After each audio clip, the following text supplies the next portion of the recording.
If you think investing is only for people who have money, this episode challenges that. By the end of this video, I'll show you exactly how I found over $1,000 in 30 days without touching my savings and how you can too.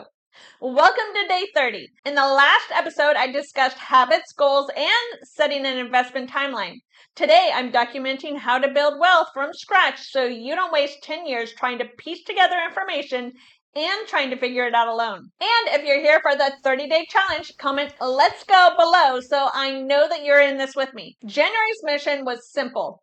Can I build my investment fund in 30 days and reach milestone number 1 just by searching for money and taking action? I knew if I wanted to reach the $1,000 milestone, I'd have to get creative. I wanted to show that anyone can do this challenge if they take action along the way. So instead of trying to earn more or cut everything I enjoy, I made one decision. I would only use the money that already existed, and I just needed to do some research to find it. So let's break down what exactly happened. Week 1 started with awareness and reviewing my budget for the new year to see where my money was quietly leaking. This is my current budget for 2026. But if spreadsheets aren't your thing, you can set up a free account with a money tracking platform. I've linked a few below. These tools pull your bank account and credit card into one place so you can see exactly what's coming in and what's going out in real time. Okay, let's get back to my budget. I knew my health insurance rose, so I wanted to see where I could cut expenses. I also noticed my auto insurance bill was coming due. My current policy was $663.88 for 6 months. I was already paying in full every 6 months, but I no longer needed collision insurance based on the value of my SUV and since it was paid off. So I went into the NerdWallet website and compared these 3 providers. And Geico was the clear winner. When I went into Geico, I found a similar policy for $357.58 for 6 months. Even after adjusting my current policy minus collision insurance, Geico was the winner. This was exciting for me because I was already saving money my first week into the challenge, but I wanted to save more. I have a budgeted amount of $400 a month for food, including eating out. But this month, I was bound and determined to only spend $300 a month, so I looked where I can cut more money. So I decided to look at my discretionary spending. Expenses I can choose to reduce without affecting my basic needs. One habit I knew I needed to change was my Starbucks runs. If you work at Starbucks and you're watching this, I appreciate you. But I was on the hunt for savings. So I looked up how much it would cost to own an espresso machine at home and found one on sale for $89. The cost of that espresso itself plus protein milk cost $60 for roughly 30 days. This small habit was long overdue. For as many times as I go to Starbucks in a month, the comparison of $2 a day at home versus $7.50 at Starbucks was a win because it will save me $100 a month. One expense that changed to the downside was health insurance, which went up about $80 a month, so I deducted that. And as I went line by line through my entire budget, my overall savings for January and week 1 impact was $382.11. And at the end of this 30-day challenge, I will circle back to my actual expenses to show how I did.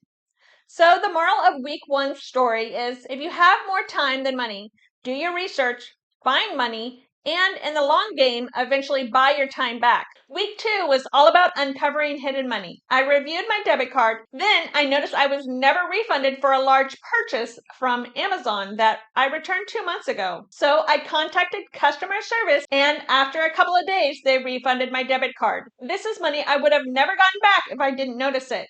This brought me much closer to my $1,000 goal. Then, when I checked my personal credit card and noticed 2 unclaimed cash rewards of $37.02 and $26.50, this added up to $63.52. So, with the Amazon credit to my debit card plus the cash reward from my credit card, the impact for week number 2 is $279.79. Week 2's story is pretty much the same as week 1. Reviewing your bills monthly and also having a credit card that pays you back money can help you invest and make your money work for you. Week 3 was the final push and honestly the most uncomfortable for me. I went into my garage to see what I could sell. I sorted everything into 4 categories. Love it, keep it. Valuable, keep it. Seasonal, keep it. But if I never use it or wear it, then sell it. I found several items including 2 TVs, 2 patio fold-up chairs, and a patio table along with a brand new dog crate. Then I went through my closet to see what clothes and miscellaneous items I could find. Next, I listed everything on Facebook Marketplace. Things seemed to sell slowly. This was the first week I thought, what if I don't sell enough to achieve my goal and grow my investment fund? But that's when I dug a little deeper and found a Lululemon gift card worth $50 from Christmas that I never used. It didn't seem like much, but I went online to Cash Card and found out I can get $39.25 from it. All right. Over the week, the items on Facebook Marketplace started to sell one by one. So the money from my gift card plus the items I sold so far totaled $225.25 for week's 3 impact. After week 3 was over, I knew I was getting closer and closer to my 30-day goal of $1,000 and reaching milestone number 1. Overall, week 3 really taught me something new, and maybe it taught you something new too. I didn't realize you can sell gift cards for cash until I found one and decided to look up my options. So, look at those unused birthday and holiday cards because that's money that you can put to work in the stock market instead of letting it sit unused. Now let's move on to week 4. This week wasn't about earning more, it was about giving my money a better place to sit. In the last episode, I talked about opening a high-yield savings account. This week, I'll show you the research I did to find which high-yield savings account provided the greatest impact. I went back to NerdWallet again and looked through the different options. I ended up choosing CIT Bank because it gave my emergency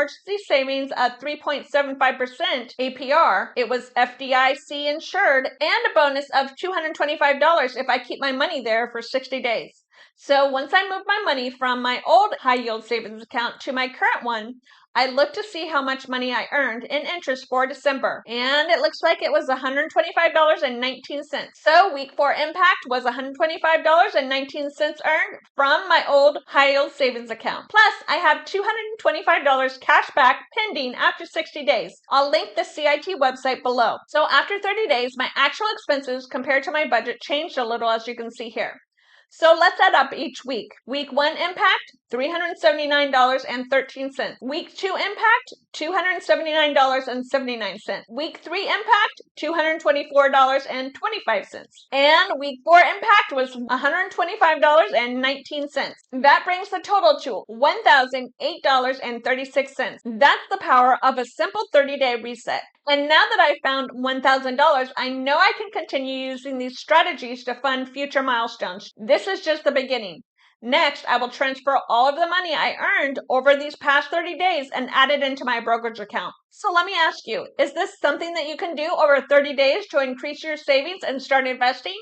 If you said yes, there are so many other ways to increase your income, which I laid out in my free 30-day investing challenge, Build Your Investment Fund, which I linked below.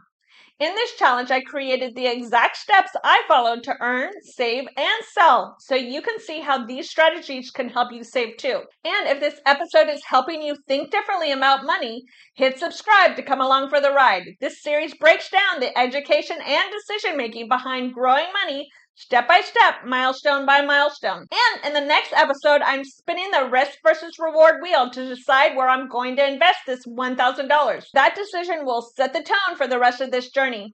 See you next week.